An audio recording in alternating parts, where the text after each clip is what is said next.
क्या तुमने attack on Titan में ये नोटिस किया या फिर ये तुम्हें इसका मतलब पता है?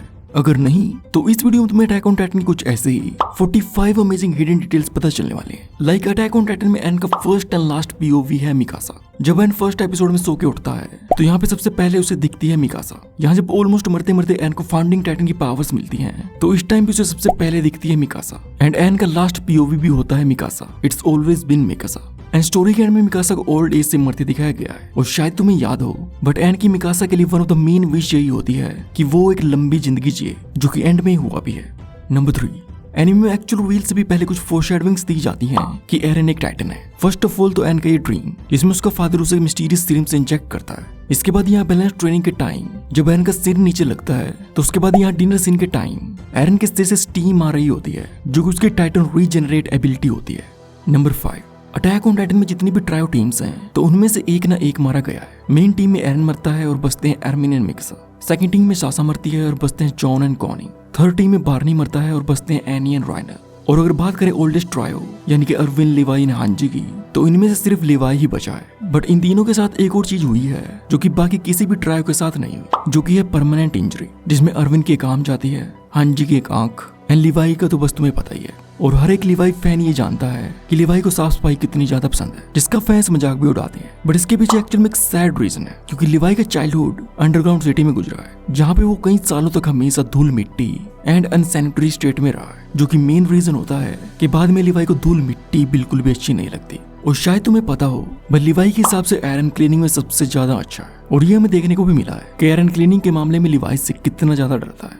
नंबर 9, लिवाई की मेन स्क्वाड बनने के बाद उसकी जो लास्ट स्क्वाड होती है तो उसमें अपने सभी मेन कैरेक्टर्स होते हैं, जिनमें से आर्मिनी एक ऐसा कलौता मेंबर होता है जो कि 104 कैरेट के टॉप 10 ग्रेजुएट्स में से एक नहीं होता। और क्या चीज तुमने नोटिस की कि इनमें से जो टॉप 5 ग्रेजुएट्स होते हैं तो उनमें से 4 के पास उस टाइम टाइटन पावर्स होती हैं, जिनमें एरन, एनी, बेंजामिन एंड राइनर, जिसमें ओनली एक्सेप्शन होती है मिकासा। नंबर 1, जो कि अपने आप में ही एक पावर हाउस है। एंड 104 कैरेट के जितने भी मेंबर्स हैं तो उनमें सबसे ज्यादा हाईएस्ट टाइटन किल काउंट एन के नाम है, जिसने अपनी टाइटन फॉर्म की मदद से सबसे ज्यादा टाइटन्स को मारा है, पर अपनी ह्यूमन फॉर्म में सिर्फ एक। पर दूसरी तरफ मिकासा ने अपनी ह्यूमन फॉर्म में सबसे ज्यादा टाइटन्स को मारा है। नंबर 12, ओडीएम गियर की जो हुक्स हैं तो इन्हें मेनली दूसरे ऑब्जेक्ट्स को पकड़ के इधर उधर स्विंग करने के लिए यूज किया जाता है, बट इन्हें दूसरे इंसानों के अगेंस्ट भी यूज किया जा सकता है एज ए डेडली वेपन, जिसके परफेक्ट एग्जांपल्स हैं Levi versus anti personnel squad, Jean versus Marleyan soldier and Mikasa versus Flock. But इन सबसे भी पहले इन हुक्स का सबसे क्रिएटिव यूज अगर किसी ने किया है तो वो है सासा, जब वो यहाँ पे सैमुअल को नीचे गिरने से बचाती है, जो कि बहुत ही बैड सीन है बाय द वे। और इस सीन के बैड होने के साथ साथ इसमें एक और कमाल की डिटेल है जिसे बहुत से लोग इग्नोर कर देते हैं, क्योंकि यहाँ पे एकदम से जो केओटिक सिचुएशन हो जाती है तो उसमें भी सासा सबसे फास्ट रिस्पॉन्स देती है, क्योंकि ये लड़की एक हंटर है जो कि माउंटेन्स में पली बड़ी है। और एक हंटर का मेन स्किल यही होता है कि उसे फास्ट सिचुएशंस में अपने प्रे को कैच एंड चेस करना होता है। एंड सासा की यही हंटर इंस्टिंक्ट हमें यहाँ पे देखने को मिली है। नंबर 14, वोल मारे के टूटने के बाद जब वहाँ के सर्वाइवर्स वोल रोज के अंदर आते हैं तो इनमें हमें पहले एनी और बाद में राइनर एंड बेंजामिन के यंगर वर्जन्स भी देखने को मिलते हैं, जो कि इन्हीं सर्वाइवर्स में घुस के अंदर आए होते हैं।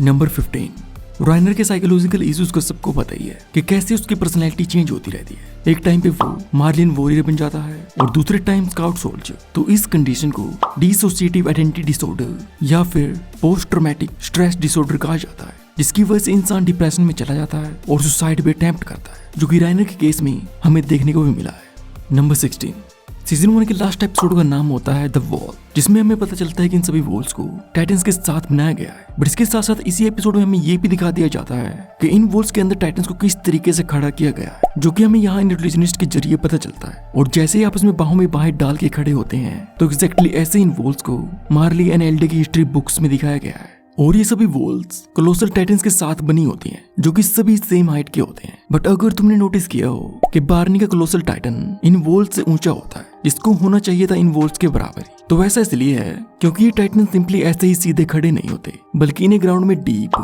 10 मीटर नीचे गाड़ा होता है, जिसकी वजह से बेंजामिन का कोलोसल टाइटन वॉल्स से ऊंचा है।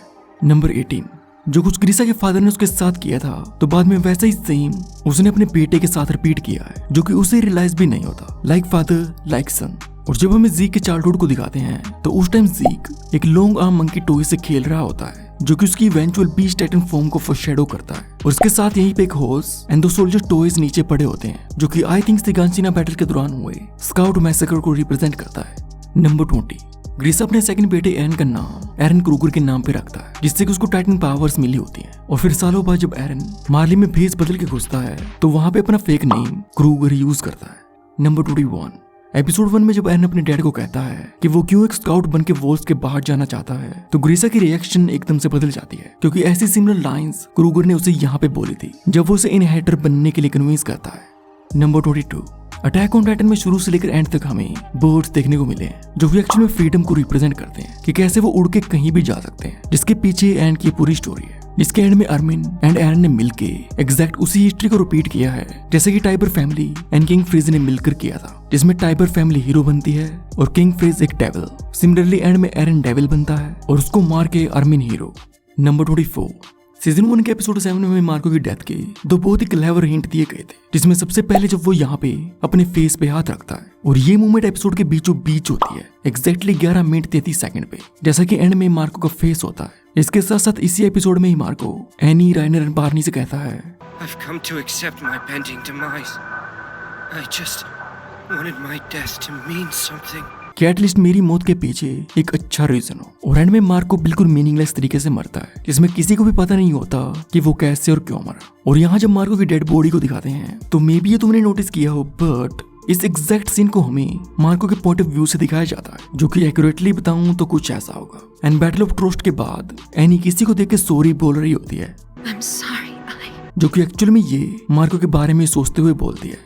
नंबर 27, यमीर अटैक ऑन टाइटन की one of the most tragic character है, बट क्या तुम्हें पता है कि एनिमे के फर्स्ट सीजन में यमीर को उसका ट्रू नेम दिया ही नहीं गया था और एंड क्रेडिट्स में उसे एक डिफरेंट नाम से मेंशन किया गया था, जो कि है फ्रैकल्स। और ऐसा करने के पीछे एक्चुअल में एक बहुत ही सॉलिड रीजन है, क्योंकि यमीर का नाम नॉर्थ माइथोलॉजी के क्रीचर पे रखा गया है, जो कि होता है the father of all giants, जिससे कि एनिमे में यमीर की इवेंचुअल टाइटन फॉर्म को फोरशैडो किया गया है। तो इसलिए यमीर का नाम सीजन 1 में छिपा के डायरेक्टली सीजन 2 में ही रिवील किया गया है। नंबर 29, स्काउट रेजिमेंट में कीथ फर्स्ट एंड ऐसा वन एंड ओनली कमांडर है जिसने अपने सक्सेसर को चुनने के बाद एक काफी लंबी जिंदगी जी है, क्योंकि जब अर्मिन हांजी को स्काउट रेजिमेंट का न्यू कमांडर बनाता है तो उसके नेक्स्ट मिशन में उसकी मौत हो जाती है। सिमिलरली हांजी अपने सेक्रीफाइस से पहले आर्मिन को न्यू कमांडर बनाती है।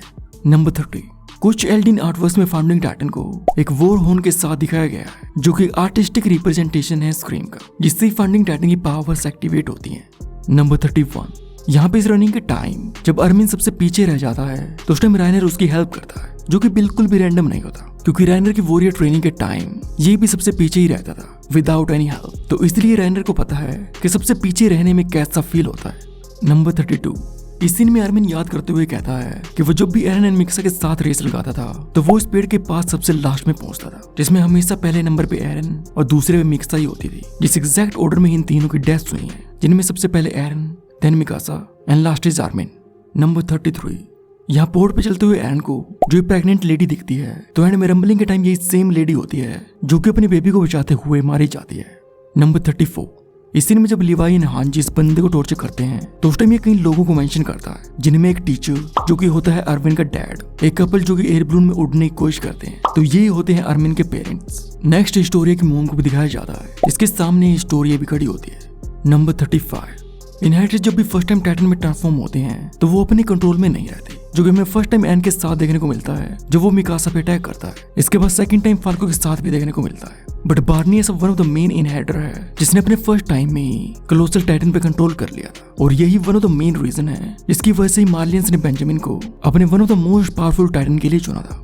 नंबर 36, सीजन 1 में जब भी एन को अपने डैड की मेमोरीज दिखती हैं तो उनमें वो एन को एक इंजेक्शन दे रहा होता है, जो सेम इंजेक्शन हमें ग्रीसा के पास सीजन 4 में देखने को मिलता है, जब वो एन के कहने पे पूरी रोयल फैमिली को मार के आता है। नंबर 37, अटैक ऑन टाइटन की फाइनल मूवी के एंड में जो पोस्ट क्रेडिट सीन ऐड किया गया है तो उसमें सभी ने Goth Mikasa and nerd ermine को देख ही लिया होगा, बट इससे भी पहले इन दोनों को एनिमे के सीन में दिखाया गया है। जब जिग एंड के सिर को कैच करता है तो उस टाइम में बहुत सारे कट सीन्स दिखाए जाते हैं, जिनमें से एक में होते हैं Goth Mikasa and nerd ermine. इसके साथ साथ एक कट सीन में हमें लिवाई, राइनर एंड जीन को एक साथ सोना में बैठे दिखाया जाता है। नंबर 38, यहाँ जब यमीर टाइटन बन के इन सभी को बचाती है तो यहाँ पे अगर तुम नोटिस करोगे तो बेंजामिन डर के मारे टाइटन बनने के लिए तैयार था। I mean, ये बंदा अगर यहाँ पे टाइटन बन जाता तो सबको खत्म कर देता। सिमिलरली एपिसोड 3 में जब सभी एरन से टाइटन्स के बारे में पूछते हैं तो उस टाइम जब एरन क्लोसल टाइटन की बात करता है तो उस टाइम स्क्रीन पे बार्नी को दिखाते हैं, और जब एरन आर्मर टाइटन की बात करता है तो उस टाइम दिखाते हैं राइनर को। नंबर 40, जब यहाँ इस सीन में रिक्रूटिंग के टाइम कीथ कुछ कैंडिडेट्स को स्किप करता है तो उस टाइम ये बंदा कहता है कि ये सभी पहले ही शिगानसिना के टाइटन हेल्थ से गुजर चुके हैं, तो इनको ट्रायल की कोई भी जरूरत नहीं है। जिनमें हमें दिखाया जाता है Annie, Mikasa, Reiner, Benjamin, Eren and जमीर को, जिसके जरिए इन सभी कैरेक्टर्स की एक्चुअल बैक स्टोरीज को फोरशैडो किया गया था। क्योंकि शिगानसिना में हमें सिर्फ एरन एंड मिक्सा के हेल को ही दिखाया जाता है और राइनर, एनी एंड बेंजामिन का हेल होता है इनकी वॉरियर ट्रेनिंग एंड मार्ली में इन सभी का डिस्क्रिमिनेशन एंड यमीर भी एक अपनी ही हेल्थ से गुजरी होती है। बट यहाँ पे इन सभी को ऐसे दिखाया जाता है कि सभी शिगानसिना के टाइटन अटैक से निकल के आए हैं। और उसके बाद ट्रेनिंग के टाइम एनी एरन को बताती है कि इस मिलिट्री सिस्टम को इस तरीके से डिजाइन किया गया है कि जो बेस्ट सोल्जर्स यानी कि टॉप 10 होते हैं तो उन्हें मिलिट्री पुलिस को ज्वाइन करने के लिए इनकरेज किया जाता है ताकि वो सभी इनर वॉल्स के अंदर ही रह सकें। बल्कि यही बेस्ट सूटेड सोल्जर्स हैं टाइटन से फाइट करने के लिए, जो कि एक्चुअल में गवर्नमेंट की तरफ से जानबूझ के इंटेंशनली किया जाता है ताकि वॉल्स एंड टाइटन्स का सीक्रेट हमेशा बना रहे। क्योंकि अगर बेस्ट सोल्जर्स बाहर जाके फाइट करेंगे तो उनके सक्सेस के ज्यादा से ज्यादा चांस रहेंगे, जो कि गवर्नमेंट बिल्कुल भी नहीं चाहती। नंबर 42, जब यहाँ लिवाई ने मिकासा फीमेल टाइटन से एन को छुड़ा के जाने लगते हैं तो उसके बाद फीमेल टाइटन को रोते हुए दिखाया जाता है, जिसे देख के लिवाई भी चौंक जाता है। और यहाँ पे फीमेल टाइटन AKA एनी इसलिए रोती है क्योंकि यहाँ पे वो अपनी मिशन को कंप्लीट नहीं कर पाई और इसलिए वो अपने फादर के पास वापस नहीं जा पाएगी। एंड फीमेल टाइटन जब लिवाई की पूरी टीम को मार देती है तो उसके बाद लिवाई यहाँ पे पैट्रिक यूनिफॉर्म से उसका बैच काट के खुद के लिए रखता है फॉर कीपसेक। बट बाद में यही सेम बैच लिवाई इस स्काउट को दे देता है, ये कहते हुए कि ये उसके फ्रेंड का है। एंड देन इसके बाद जब पेट्रा का डैड लिवाई को पेट्रा के बारे में पूछता है तो हमें लिवाई के चेहरे पे ये एक्सप्रेशन देखने को मिलती है और उसे रियलाइज होता है कि उसके पास पेट्रा की फैमिली को देने के लिए उसकी एक भी चीज नहीं है और जो उसका बेस्ट था तो वो उसने किसी और को दे दिया। और इन सभी डिटेल्स के बाद अटैक ऑन टाइटन के फैक्ट्स जानने के लिए तुम मेरी इस वीडियो को जरूर देखना।